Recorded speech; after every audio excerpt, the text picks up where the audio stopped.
சொந்தக்காரங்களை நான் யாருமே நம்பாதீங்க. சொந்தக்காரங்க பொறுத்த வரைக்கும் நம்ம எவ்வளவு கீழ்மட்ட தள்ளணுமோ அந்த அளவுக்கு கீழ்மட்ட நானும் அப்படி தன்னால ரொம்ப சொந்தக்காரங்கள்ட்ட ரொம்ப அடிபட்டிருக்கேன். 100% உண்மையான வார்த்தை மக்களே. நானும் இது பட்டிருக்கேன். 100% அவங்க சொல்றது எல்லாமே உண்மைதான். எல்லாருக்குமே நடந்திருக்கும்.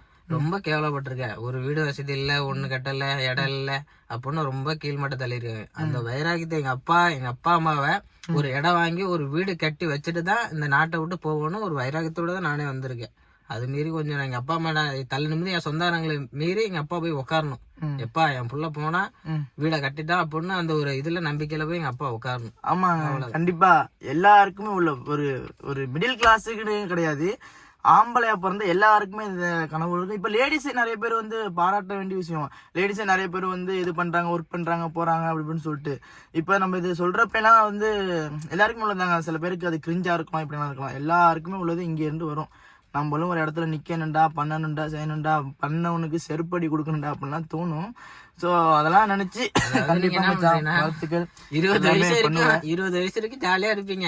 அந்த 21 21 வரைக்கும் ஓகே. இந்த 22 23 வந்துட்டு உங்களுக்கே ஒரு திங்க் வந்துடும். ஆகா நம்ம சம்பாதிக்கணுமே, நம்ம என்ன பண்ண போறோம், நம்ம கல்யாணம் பண்ணிட்டு நம்ம அப்பா அம்மா இப்படி கேவலப்படுத்துறாங்களே, மதிக்க மாட்டாங்களே அப்படின்னு உங்களுக்கு தோணும். அந்த வயசு வரும்போது தான் நீங்க நம்ம வேலைக்கு போகணும், படிக்கணும், எல்லாமே சம்பாதிக்கணும். அந்த ஒரு ஸ்டேஜ் வந்தோட தான் நீங்க எல்லாம் படிப்பீங்க. அது வரைக்கும் கொஞ்சம் பார்த்து ஜாலியா இருந்தீங்க. ஜாலியா இருக்கலாம். ஆனா 21 வயசு ஜாலியா இருந்தீங்க. அதுக்கப்புறம் நம்ம குடும்பத்துக்காக உழைக்க பாருங்க, அவ்வளவுதான். நான் 21 வயசு ஜாலியா இருந்தேன். இப்ப என் ஃபேமிலிக்காக கஷ்டப்படுறதுக்கு வெளிநாட்டு வந்திருக்கு, அது குவைத் நாடு வந்திருக்கேன். கண்டிப்பா 21 வயசு வரைக்கும் நீ என்ன வேணாலும், 21 வயசுக்குள்ள நீ என்ன வேணாலும் பண்ணிக்க. இப்ப காலேஜ் போ, ஸ்கூலு போ, அரட்டை அடி, நீ என்ன வேணாலும் பண்ணு, மத்த ட்ரக்ஸ் எது வேணாலும் பண்ணிக்க. ஏன்னா கண்டிப்பா இப்ப எல்லாம் மாறிட்டு, நிறைய மாறிட்டு. இப்ப எல்லாரும் 12 வயசு 15 வயசு வந்துட்டா நீ என்ன வேணாலும் பண்ணிக்க. ஆனா உன்னோட லைஃப்ல வந்து நீ கரெக்டா இருந்துக்க. நீ ஸ்கூலு போகணுமா, போய்க்க, நீ விளையாடணுமா விளையாண்டுக்க, நீ என்ன லவ் பண்ணுமா பண்ணிக்க, என்ன வேணாலும் பண்ணிக்க. ஆனா உன்னோட உடம்ப மட்டும் நீ பாத்துக்க. உடம்புக்கு எதுவும் இருந்துச்சு அப்படின்னா நீ எதுவுமே தண்ணி முடியாது. உன்னோட உடம்பு இருந்தா மட்டும் தான் நீ கண்டிப்பா நீ இது பண்ணலாம், சக்சஸ் பண்ணலாம். ஆமா. ரெண்டாவது வந்து பாத்தீங்க அப்படின்னா நீ என்ன வேணாலும் பண்ணிட்டு போயிட்டே இரு. ஆனா வந்து உன்னோட காரியத்துல நீ கரெக்டா இருந்துக்க. 21 வயசுக்கு மேல கஷ்டப்படணும் அப்படிங்கறத உணர்ந்துட்டு நீ ஜாலியா இருந்துக்க. இதுதான் இது வரைக்கும். எனக்கு வயசு 22, அவனுக்கு 22. எங்களோட வயசு அனுபவத்துல இதுதான் எங்களுக்கு தெரியும். அதுக்கு மேல எல்லாம் உள்ளவங்க அவ்வளவுக்கு எனக்கு தெரியாது. எங்களுக்கு தெரிஞ்சதான் ஷேர் பண்ண முடியும். என்னடா நீ இந்த சின்ன பையன், நீ சொல்றதான் கேட்கல போலன்னு. அது நான் பெரிய ஆளுங்களுக்கு வந்து இந்த அட்வைஸ் நான் கொடுக்கல. எங்க வயசுக்கு ஏஜ் கீழே உள்ளவங்க, அந்த மாதிரி உள்ளவங்களுக்கு இது ஒரு பெட்டரா இருக்கும். குவைத்துல வந்து இது ஒரு இதா இருக்கும். இப்ப வந்து சரி மச்சான், குவைத்துல இப்ப சாப்பாடு முடிஞ்சிட்டு உனக்கு அக்கா அடிச்சாச்சு. லைசன்ஸ் எப்ப எடுத்து தரேன்னு சொல்லிருக்காங்க? லைசன்ஸ் நெக்ஸ்ட் வீக் லைசன்ஸ் வந்து எப்படி வந்தாலும் நண்பர்களே, நீங்க குவைத் நாட்டுக்கு வெளிநாடு வந்துட்டாவே நீங்க என்ன பண்ணணும்னா, நீங்க டிரைவருக்காக வந்தீங்கன்னா 3 மாசம் எப்படியும் நீங்க ரூம்ல இருக்க மாதிரி தான் இருக்கும். 3 மாசம் இல்ல 2 மாசம் ரூம்ல இருக்க மாதிரி தான் இருக்கும். அந்த 2 மாசத்துல நீங்க பல்ல கடிச்சுக்கிட்டு நம்ம ஜெயிக்கணும், நம்ம முன்னேறணும் அப்படின்னு நினைச்சு நீங்க இருந்துட்டாவே அந்த 3 மாசத்துக்கு அப்புறம் நீங்க ஒரு டியூட்டி டே வந்துட்டா நீங்க காலையில எழுந்திருப்பீங்க, 6 மணிக்கு எழுந்திருப்பீங்க, டியூட்டி போகணும், பிள்ளைங்களை விடணும், பிள்ளைங்களை அழைக்கணும், இடத்த விட்டுரு போகணும். அந்த இதுலயே வந்து நீங்க அப்படியே அந்த வாழ்க்கை அப்படியே தொடர்ந்துரும். அந்த டைம் அப்படியே ஓடிடும். இப்போ கொஞ்சம் பரவாயில்ல அப்படின்னு அந்த நீங்க ஃபர்ஸ்ட் எடுத்துன்னு வந்தோம்னா, ஃபர்ஸ்ட் டைம் வரீங்கன்னா அந்த 3 மாசம் வரைக்கும் நீங்க இருக்கணும். ஒரு ஃபேமிலி பிரச்சனை இருக்கும், ஃபேமிலி ஃபீலிங், ஃப்ரெண்ட்ஸ் ஃபீலிங் எல்லாமே இருக்கும். ஆனா அந்த 1 வீக்குள்ள எல்லாத்தையும் மறந்துடுங்க சுத்தமா. டெஃபினட் நான்லாம் பாருங்க, ஒரு 1 வீக் மட்டும் ரொம்ப கஷ்டமா இருந்தேன். இன்ன வரைக்கும் நான் எங்க வீட்டுல பேசி சிரிச்சதே கிடையாது. அவ்வளவு கஷ்டப்பட்டிருக்கேன். அவ்வளவு கஷ்டப்பட்டு என் ஃபேமிலி விட்டு வர்றதுன்னு எனக்கு ஒண்ணு கிடையாது. நான் எங்க வீட்டு ஃபேமிலியை பிரிஞ்சு இன்ன வரைக்கும் நான் 8 தூரம் வந்ததே கிடையாது. சென்னையில போவேன், சென்னையில ஒர்க் பண்ணோம், வந்துருவோம். இப்போ தீபாவளி பொங்கலுக்கு எந்த ஃபங்க்ஷன் இருந்தாலும் வந்துருவேன் நான். இப்போ பாருங்க ஒரு ஃபங்க்ஷன் வந்திருக்கு, எதுவுமே வந்திருக்கு, எதுக்குமே போக முடியாத அளவுக்கு நான் இப்போ எட்டி இருக்கேன். அதனால அட்ஜஸ்ட் பண்ணி கண்டிப்பா இருக்கணும். கண்டிப்பா இருந்தீங்கன்னா உங்க வாழ்க்கையில சக்சஸ் பண்ண கண்டிப்பா 100% வெளிநாட்டு வந்தீங்கன்னா கண்டிப்பா நீங்க ஒரு இப்போ நார்மல் ஸ்டேஜ் இருக்கீங்கன்னா குறைஞ்சபட்சம் ஒரு மீடியம் இதுக்கு வந்துடலாம். அவ்வளவுதான். ஒரு வீடு கட்டிட்டு ஒரு கல்யாணம் பண்ணிட்டு நீங்க அதுக்கப்புறம் என்ஜாய் பண்ணிக்கலாம், அவ்வளவுதான். ஆமா, இப்போ வந்து குவைத்தை பத்தி நம்ம சொல்லியாச்சு, அவரோட லைஃப்ல நடந்ததுன்னு சொல்லியாச்சு. இப்ப எல்லாருக்குமே ஒரு இது இருக்குங்க. ஊர்ல இருந்து சம்பாதிக்கணும், போகணும், வெளிநாடு உள்நாடு சம்பாதிக்கணும், காசு மட்டும் மெயின். மச்சான் நீ ஊர்ல இருந்து காசு செலவு பண்ணிருப்ப, வண்டி பெட்ரோல் போட்டிருப்ப, வெளியில போய் செலவு பண்ணிருப்ப. இப்போ இங்க வந்ததுக்கு அப்புறம் அந்த காசு வந்து உனக்கு எப்படி தெரியுது? நம்ம ஊர்ல இருக்கும்போது காசு 10 ரூபா இருந்தா கூட நம்ம டீ குடிக்க ஃப்ரெண்ட்ஸ் அழைச்சிக்கிட்டு, ஒரு 100 ரூபா இருந்தா கூட ஃப்ரெண்ட்ஸ் அழைச்சிக்கிட்டு போய் வேடா நம்ம போய் சாப்பிட்டு டீ சாப்பிட்டு வரலாம் கூடுவோம். இங்க வந்து நீங்க வெளிநாட்டு வந்தீங்கன்னா ஒரு தினார் இங்க வந்து ஒரு தினாரா நம்ம ஒரு காசுக்கு 274 ரூபா. அந்த ஒரு தினார் நீ செலவு பண்றதுக்கு நீ யோசிப்ப. ஏன்னா நம்ம ஊர்ல 10 ரூபா டீ குடிச்சு செலவு பண்ணணும், அது பண்ணணும், எல்லாமே பண்ணோம். இங்க வந்து ஏன் நம்ம சாப்பிட மாட்டோம் அப்ப நம்ம யோசிப்போம். ஏன்னா நீங்க யோசிச்சீங்கன்னா காசு இருக்கும் நம்ம கையில, ஆனா சாப்பிட தோணாது. நம்ம என்னத்துக்கு வந்தோம், 8 தூரம் வந்தோம், வீடு வாசல் கட்டணும், அப்பா அம்மா பாத்துக்கிட்டு தான் நம்ம வந்துருவோம். அந்த யோசனையில போய் நம்ம வாழ்க்கையை நம்ம அப்படியே விட்டுருவோம். அவ்வளவுதான். நம்ம எது பிடிக்குதோ அதை சாப்பிட மாட்டோம். அவ்வளவுதான். ஆமாங்க, கண்டிப்பா. இப்போ என்னோட எக்ஸ்பீரியன்ஸ் நான் சொல்றேன். நான் வந்தப்போ எனக்கு என்னோட மச்சான் வந்தாப்புல, நம்ம நெருங்கிய நண்பர், மச்சான் கிடையாது, என்னோட ஒரு பிரதர் மாதிரி. பேரு வந்து கலை. அவர் வந்து நான் வந்த புதுசுல எனக்கு அவரு தான் வந்து ஒரு 2 தினார் கொடுத்து வச்சுக்க அப்படின்னு சொல்லிட்டு கொடுத்துட்டு போனாங்க. அப்ப எனக்கு இதெல்லாம் 2 தினார் கொடுத்து போயிருக்காரு அப்படின்னு தெரியாது. கொய்த்த காசோட மதிப்பே தெரியாது. 2 தினார் அப்ப வந்து நம்ம ஊர் காசுக்கு 540 ரூபா. அப்படிங்கிறப்போ உங்களுக்கு 540 ரூபாங்கிறது சாதாரண ஒரு இது இல்லை, சரிங்களா? அப்போ வந்து அது நம்மளுக்கு கிடைச்சி போய் நான் எடுத்து வச்சுக்கிட்டேன். அப்போ வந்து இந்த காசு நான் செலவே பண்ணல. ஒரு 3 மாசம் ஆயிடுச்சு மச்சான். 3 மாசத்துக்கு அந்த காசை என்னோட மொபைலுக்கு அவருக்கு பின்னாடியே நான் வச்சிருந்தேன், செலவே பண்ணல. அந்த மாதிரி தான் காசெல்லாம் இருக்கும். சாப்பிடுவோம், நல்லா சாப்பிடலாம், போகலாம், என்ன பண்ணலாம். இல்லை கொஞ்ச நாளைக்கு செலவு பண்ண தோணாது. நான் சொல்றேன், கொஞ்ச நாளைக்கு செலவு பண்ண தோணாது மக்களே. ஆனா கொஞ்ச நாள் ஆயிடுச்சுன்னா என்னடா இது அப்படின்னு சொல்லிட்டு உனக்கே தோணும். தோணதுக்கு அப்புறம் நீனே செலவு பண்ணுவ, அதுக்கப்புறம் செலவு பண்ண ஆரம்பிச்சிருவ. இது எல்லாருக்கும் உள்ள இயல்பு தான். ஆரம்பத்துல தோணாது மக்களே. கண்டிப்பா வெளிநாட்டுக்கு வந்த புதுசுல ஆரம்பத்துல செலவு பண்ணவே தோணாது. ஒரு கடத்தை மேல நம்ம இருக்கிறப்போ என்னடா காசு நம்ம பொழுதுனைக்கு நல்லா சம்பாரிச்சுட்டே கிடக்கும், சம்பாரிச்சு வீட்டுல கொடுத்துக்கிட்டே இருக்குமே அப்படி இப்படி தோண என்ன ஆகும் அப்படின்னா, நீனே தொடர்ந்து எடுத்து செலவு பண்ண ஆரம்பிச்சிடும். உன்னோட பர்சனல் வந்து இது பண்ணுவ. உன்னோட இங்க வந்ததுக்கு அப்புறம் உன்னோட பேச்சு மாறிடும், உன்னோட ட்ரெஸ்ஸிங் மாறிடும், அடுத்தவங்களோட யார் எப்படி அப்படின்ட்டு எல்லாமே உனக்கு புரிஞ்சிடும். அப்ப நீ வந்து உங்க கூட வந்து நீ இப்போ வந்து உனக்கு வந்து 1008 நண்பர்கள் இருப்பாங்க, ஃப்ரெண்டுன்னு சொல்லிட்டு இருந்திருப்ப. உனக்கு 1008 பேர் இருப்பான். ஆனா இங்க நீ வந்ததுக்கு அப்புறம் இன்னும் ஒரு 3 மாசம் மட்டும் பாரு, 3 மாசத்துல உங்ககிட்ட ஒருத்தவங்க கூட பேச மாட்டான். நீ அவன்கிட்ட ஒரு 500 ரூபாய் கேட்ப, என்ன சொல்லுவ, சம்பளம் வந்துட்டுன்னு சொல்லுவ.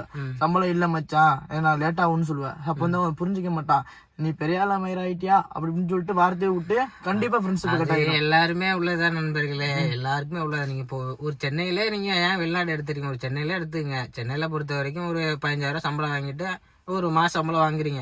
சம்பளம் வாங்கணும்னா ஃப்ரெண்ட்ஸ் கேட்பான், மச்சான் என்ன மச்சான் காசு இல்லடா, செலவு காசு போட்டு வர அப்படின்னு சொல்லுவான்.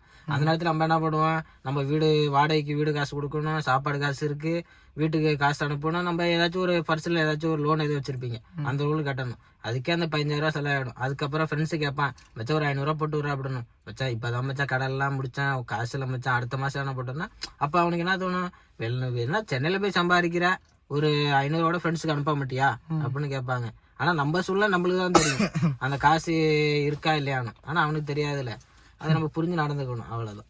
ஆமா, அதாவது இப்படிதான் நம்மளுக்கு இருக்கிறது வந்து நம்மளுக்கு மட்டும் தாங்க தெரியும். இவனுக்கு என்ன கஷ்டம் இருக்கு, எனக்கு என்ன கஷ்டம் இருக்குன்னு உனக்கு தெரியுமா? தெரியாது. உனக்கு என்ன கஷ்டம் இருக்கு எனக்கு தெரியாது. ஆனா ஒரு அண்டர்ஸ்டாண்ட் இருக்கும். சரி அவனுக்கு இருக்கும், நம்ம புரிஞ்சுக்கணும்டா அப்படின்னு சொல்லிட்டு புரிஞ்சுக்கிட்டா அது வேற மாதிரி இருக்கும். புரிஞ்சுக்கல அப்படின்னா அது நட்புக்கே அர்த்தம் இல்லை. அந்த நட்பே வேஸ்ட். புரிஞ்சுக்கல அப்படின்னா அந்த நட்பே வேஸ்ட். ஒருத்தனுக்கு என்ன வேணும் என்ன வேணாம் அப்படிங்கிறது பழகணும், கொஞ்ச நாள்ல தெரிஞ்சிடும். அது பழகல கொஞ்ச நாள்ல தெரிஞ்சதுக்கு அப்புறம் சரி மச்சான் அது போல பண்றான் போறான், அவனை விட்டுறணும், அவன்கிட்ட இதை கேட்க கூடாது, தொந்தரவு பண்ணக்கூடாது அப்படின்ட்டு அதை விட்டுட்டு நம்மளே ஒதுங்கிக்கிறது ரொம்ப ரொம்ப நல்லது. ஸோ அவங்கள வந்து அந்த இடைஞ்சல் வந்து கொடுக்கவே கூடாது. ஸோ இது வந்து ஒரு முக்கியமான ஒரு பாயிண்ட். என் ஃப்ரெண்ட்ஸ்கிட்ட சொல்லிட்டேன், இங்க இருக்கும்போது எதுவும் கேட்காத, நான் ஊர்ல வந்தோன்னு நான் என்னென்ன செய்யணுமோ நான் ஒண்ணு செய்யற மச்சான் அப்படின்னு சொன்னேன்னா எல்லாம் ஓகே பரவாயில்லடா ஊரா, நம்ம 1 லட்சத்துக்காக போயிருக்க, நீ வந்து நம்ம பாத்துக்கலாம், நீ என்னென்ன பண்ணா பண்ணிக்க, ஒன்றும் பிரச்சனை இல்லை. ஆனா நம்ம வந்து நீ ஊர்ல இருந்து வந்தா நம்ம ஜாலியா இருக்கலாம் அப்படின்னு சொல்லணும். அது ஒரு நம்பிக்கை போதும். மை ஃப்ரெண்ட்ஸ் ரொம்ப மிஸ் பண்றேன்.